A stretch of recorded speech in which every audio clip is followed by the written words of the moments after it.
विधानसभा चुनावी माहौल में अब हम बात करना चाहेंगे। लोक बंधु पार्टी है जो उत्तर प्रदेश में अपनी चुनावी घोषणा पत्र और अपनी पार्टी की पूरी रणनीति तय करके और प्रेस कॉन्फ्रेंस करने वाली है 27 जनवरी को। तो उससे पहले हम जानना चाहेंगे, पार्टी के पदाधिकारी हैं हमारे साथ मौजूद। क्या कहना है आपका, क्या शुभ नाम आपका? राम नरेश जी। हमारी पार्टी ये जो 22 का चुनाव है, हाँ। ये हम लोग लड़ रहे हैं करीब 150 सीटों पर। और इन सीटों को जो लड़ रहे हैं इस पर हम अपना घोषणा पत्र और प्रत्याशियों की सूची 27 जनवरी को यूपी प्रेस क्लब में प्रेस वार्ता करके और वहाँ अपना घोषणा पत्र जारी करेंगे और उसमें हम अपना प्रत्याशियों की सूची जारी करेंगे। और वहीं पर हम अपनी रणनीति के तहत कुछ जो सरकार के लोग हैं, जो आप देख रहे हैं पार्टियां इधर पार्टियों भाजपा के लोग इधर से, उधर के लोग उधर से लोग उधर से जा रहे हैं, ये सब क्यों आ जा रहे हैं इधर उधर? क्या कारण है? आखिर देश में ये जो लोकतंत्र है इसमें कहीं न कहीं लोकतंत्र राजतंत्र को छोड़ के लोकतंत्र कायम है। तो लोकतंत्र में इस तरह की जो पार्टियां हैं मजबूती से समाज की सेवा करनी चाहिए। एक पार्टी में ये इधर उधर अदला बदली से क्या संदेश देना चाहिए? दरअसल है ये कि हर कीमत पर आदमी सत्ता में चाहता है, हर आदमी सत्ता में जाना चाहता है और उस सत्ता के लिए उनके लिए कोई सिद्धांत नहीं बचे हैं। जिसका कारण है कि इधर से लोग उधर जा रहे हैं और इसके पीछे जो है धर्म की राजनीति और यानी जाति की राजनीति और परिवार की राजनीति है। अच्छा, ध्रुवीकरण की राजनीति हो रही है। ध्रुवीकरण की राजनीति हो रही है। वो क्या कर रहे हैं, जो पार्टियां बना भी रहे हैं, जातिवादी पार्टियां जो बन रही हैं, उन पार्टियों का ये है कि वो ये सोचते हैं कि हम लोग ये दूसरे दलों में जा कर के कुछ अपनी जाति का वोट और कुछ उनका वोट, धर्म का वोट इकट्ठा करके हम चुनाव फिर जीत जाएंगे और राजनीति यानी सत्ता में फिर आ जाएंगे। जो उनकी मांगे हैं, उनका एजेंडा प्रमुख है, आरक्षण हो चाहे उनका सामाजिक उत्थान हो, वो कोई एजेंडा नहीं, सिर्फ सत्ता ही एजेंडा है। सारी पार्टियों का एजेंडा जो है सिर्फ सत्ता है और उसके बीच में जाति धर्म की राजनीति है। आपकी पार्टी का क्या एजेंडा? हमारी पार्टी की एजेंडा ये है कि हम समाजवादी आंदोलन को लेकर हैं। लोक बंधु जी के नाम पे पार्टी बनाया है। डॉक्टर लोहिया के सिद्धांतों पर चलेंगे, डॉक्टर हलीम के सिद्धांतों पर चलेंगे, रामोदय जी के सिद्धांतों पर चलेंगे और जाति और धर्म का किसी भी प्रकार से हम लोग कोई वो नहीं रखेंगे। और आने वाले जो पिछली सरकारें चल रही हैं अब तक, उसमें आप देख रहे हैं परिवारवाद, हमको लगता है कि 20-25 परिवारों में ही पूरी उत्तर प्रदेश की राजनीति सिमट गई है और वो सिमट करके सत्ता के लिए ही सब लोग जाना चाहते हैं। ना राजनीतिक पार्टियां सत्ता पाने के लिए होती हैं, साथ ही साथ समाज का उत्थान विकास के लिए होती हैं। विकास का तो कोई एजेंडा ही नहीं इन लोगों के पास।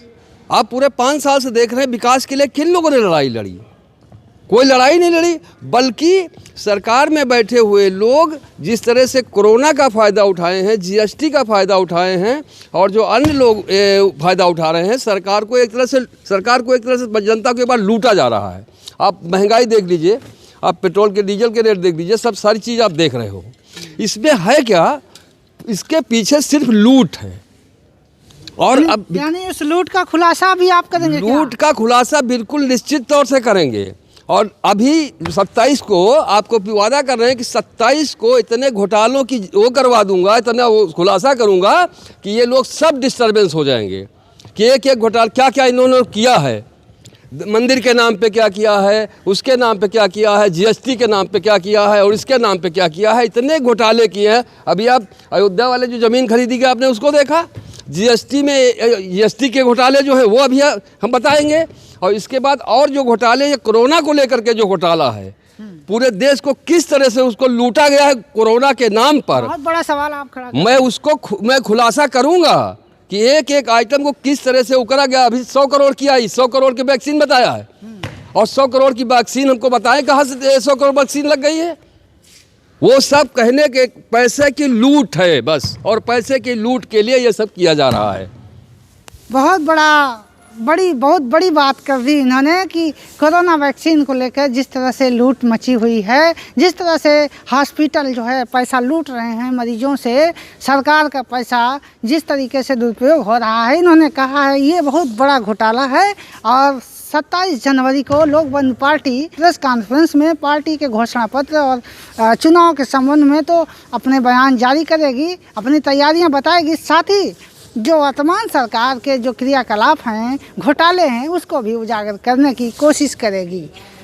बहुत बड़ा सवाल है, विधानसभा चुनाव के मद्देनज़र अगर इस तरह की बात हो जाती हैं तो वर्तमान सरकार के लिए एक बड़ी मुसीबत बन सकती है। अब बात करना चाहेंगे पार्टी के और भी पदाधिकारी हैं, उनका क्या कहना है। हमारे बीच में लोक बंधु पार्टी के पदाधिकारी हैं, क्या शुभ नाम सर? मेरा नाम दीनदयाल चौबे, राष्ट्रीय प्रवक्ता लोक बंधु पार्टी। हाँ, क्या बयान देना चाहते हैं आपके, जैसा कि अभी एक पदाधिकारी से आपके बात किया, उन्होंने कहा कि 27 तारीख को प्रेस कॉन्फ्रेंस किया जाएगा यूपी प्रेस क्लब लखनऊ में, उसके बाद कुछ पार्टी की नीतियाँ, घोषणा पत्र हैं, चुनावी तैयारियों को लेकर प्रेस कॉन्फ्रेंस है, वर्तमान सरकार के क्रियाकलापों और घोटालों की भी बात हो रही है, घोटाले भी क्या उजागर किए जाएंगे? हाँ, किए जाएंगे, घोटाले उजागर किए जाएंगे। सबसे पहले हम एडवांस में अपने पूरे प्रदेशवासी को 26 जनवरी की हार्दिक शुभकामना दे रहा हूं। और लोक बंधु पार्टी का चुनाव निशान गैस सिलेंडर है। मैं अपने प्रदेश के निवासियों से ये कहना चाहूँगा कि चुनाव में अधिक से अधिक संख्या में निकलें और गैस सिलेंडर पे अपना बटन दबाएं। सरकार बदलें, नई नीति, नई व्यवस्था कायम करें। सरकारें बदल रही है लेकिन व्यवस्था नहीं बदल रहा है। जो हमारे दूसरे सदस्य ने बताया आपको कि कैसे घोटाले हुए हैं, जाति और धर्म में कैसे उलझाए जा रहे हैं, शिक्षा की दशा आप देख ही रहे हैं, स्वास्थ्य की दशा देख ही रहे हैं, रोजगार की दशा देख ही रहे हैं, नौजवानों के कैसे रोजगार मिलेगा, क्या होगा। सबसे ज़रूरी है रोजगार पैदा करना। रोजगार पैदा कर दीजिए, गरीबी ख़त्म हो जाएगी। ये 5 किलो अनाज देने से गरीबी ख़त्म नहीं होगी। 5 किलो अनाज देकर हमको गुलाम बनाया जा रहा है। एक चीज़ बता रहा हूँ, 1962 में जब चीन पे अकाल पड़ा था, घोर अकाल पड़ा था, तो दुनिया से जहाज़ें लाद की गई थी चीन के बंदरगाह पे अनाज लेके। चीन ने नहीं लिया, कहा कि हमारे लोग मर जाएंगे, भूखे मर जाएंगे, लेकिन हम हराम का नहीं लेंगे। और आज चीन हमसे बाद में आज़ाद हुआ, जापान हमसे बाद में आज़ाद हुआ और हमसे आगे निकल गया, और हम आज़ाद होकर वहीं पे हैं। क्योंकि हमको जाति, धर्म, संप्रदाय, जाति में जाति ऐसा बांटा जा रहा है, ऐसा बांटा जा रहा है, और बांट के चंद लोग जो है इसका फ़ायदा उठा रहे हैं। कैराना में तो घर घर जो है इस समय गृह मंत्री अमित शाह जी जा रहे हैं, वहाँ क्या होने वाला है? कैराना में जो है इस समय क्या ध्रुवीकरण की राजनीति हो रही है? कुछ नहीं होने वाला है। अब घर घर जाने से कुछ नहीं होगा। पूत के पाँव पालने में 7 साल में जनता समझ गई इनको कि ये क्या करने वाले हैं। आज देश में पूंजीवादियों की सरकार है, और पूंजीवादियों का ना कोई राष्ट्र होता है ना कोई धर्म होता है। पूंजीवादियों का पूंजी राष्ट्र होता है, मुनाफा धर्म होता है। पूंजी बरकरार रहेगी, मुनाफा होगा तब तक चलेगा, ना तो बोरिया बिस्तर बांध के भाग जाएंगे। और भागे हैं, आप भागे हैं, देख लीजिए। जो भी पूंजीवादी भागे हैं गुजरात से, विजय माल्या भागा, नीरव मोदी भागा, मेहुल चौकसी भागा, सब बनिया भागे हैं। नरेंद्र मोदी जी प्रधानमंत्री वो तो नहीं भागे, वो तो देश के वो भी भाग जाएंगे, वो भी भाग जाएंगे। बता रहा हूँ कि पूंजीवादियों का कोई राष्ट्र नहीं होता है, कोई धर्म नहीं होता। हमारे नेताओं ने कहा है इस बात को, केवल पूंजी राष्ट्र होता है, मुनाफा धर्म होता है। अब बोरिया बिस्तर बांध के भाग जाएंगे, मिलेंगे कुछ नहीं, वो भाग गए हैं। यदि भारत से प्रेम होता तो यहीं होते, हो कहीं नहीं जाते। यानी कि कहीं न कहीं आप मानते हैं कि संविधान के साथ खिलवाड़ हो रहा है, कानून व्यवस्था के साथ खिलवाड़ हो रहा है, ऐसा मानते हैं? हाँ, संविधान के साथ खिलवाड़ हो रहा है भाई। कैसे कह सकते हैं? संविधान से ही गांव के प्रधान निकलता है, पुलिस निकलता है, दरोगा निकलता है, सारे जो राष्ट्रपति तक का पद है हमारे संविधान से निकलता है। जब संविधान नहीं था, लोकतंत्र नहीं था, राजशाही थी, जमींदारी व्यवस्था थी, कहाँ कोई कुछ निकलता है? देख नहीं रहे हैं? संविधान को दिन पर दिन कमज़ोर किया जा रहा है, और वो भी संविधान को जाति के नाम पर, क्योंकि बाबा साहब बनाए हैं, दलित हैं, इनके नाम पे कि दलित का बनाया हुआ संविधान है। ये सब कह करके उस संविधान को कमज़ोर किया जा रहा है। संविधान को ध्वस्त कर दो, फिर वही राजशाही आ जाए, जमींदारी आ जाए, सब बेच दिया जाएगा, जमींदारी आ जाएगी। क्या इस बार सत्ता परिवर्तन होने के आसार लग रहे हैं आप? हाँ, सत्ता परिवर्तन होने के आसार लग रहे हैं। हम भी चुनाव लड़ रहे हैं। लोक बंधु पार्टी जो है करीब 150 सीटों पे चुनाव लड़ा रही है, और मैं जनता से आग्रह करता हूं, कि हम जो बता रहे हैं उस बातों पे आप अमल करिए और अपने बच्चों के लिए आप अपने बारे में सोचिए। मैं तो ये कहता हूँ कि जनता अपने बारे में सोचिए, अपने मजबूत हो। जब जनता मजबूत होगी देश मजबूत हो जाएगा। एक पूंजीपति को मजबूत होने से कुछ नहीं होगा। 27 जनवरी को आप जो यूपी प्रेस क्लब में प्रेस कॉन्फ्रेंस करने वाले हैं, उसमें क्या प्रमुख एजेंडा होगा पार्टी? उसमें चुनाव घोषणा पत्र प्रमुख एजेंडा है और प्रत्याशियों की सूची हम बताएंगे जनता को। क्या एजेंडा होगा प्रमुख मुख्य रूप से? मेरा एजेंडा चुनाव घोषणा पत्र में शिक्षा, स्वास्थ्य, रोजगार यही एजेंडा है। और घोषणा पत्र जब हम उस दिन बताएंगे तो आज तो हम अभी बता नहीं सकते आपसे।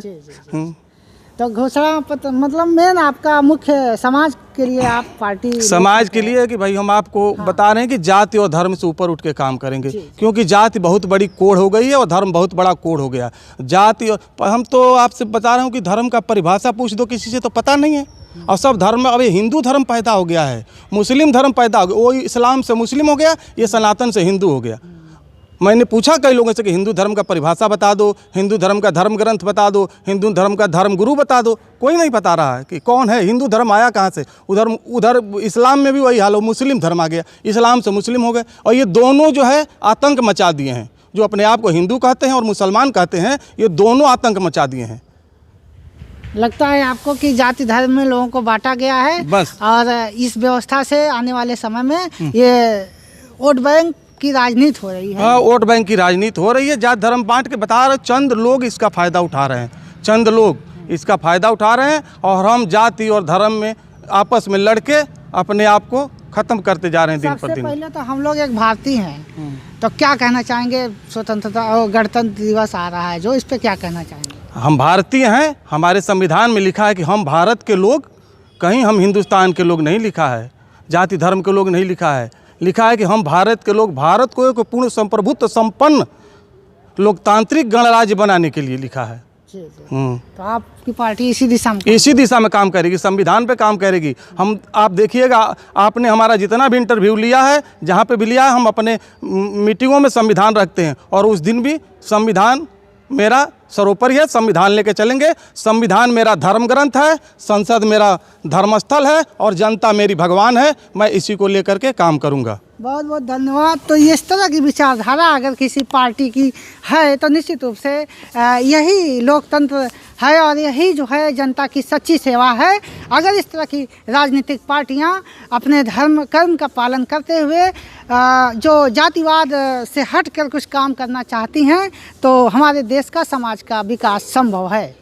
अब देखना यह है कि 27 जनवरी को लोक बंधु पार्टी किस तरह से अपने चुनावी घोषणा पत्र और पार्टियों की सूची जारी करने के बाद क्या खुलासा करने वाली है और क्या उनकी प्रमुख योजना है इस विधानसभा चुनाव को लेके। आई कनेक्ट न्यूज़ के लिए लखनऊ से मैं सुभाष निषाद।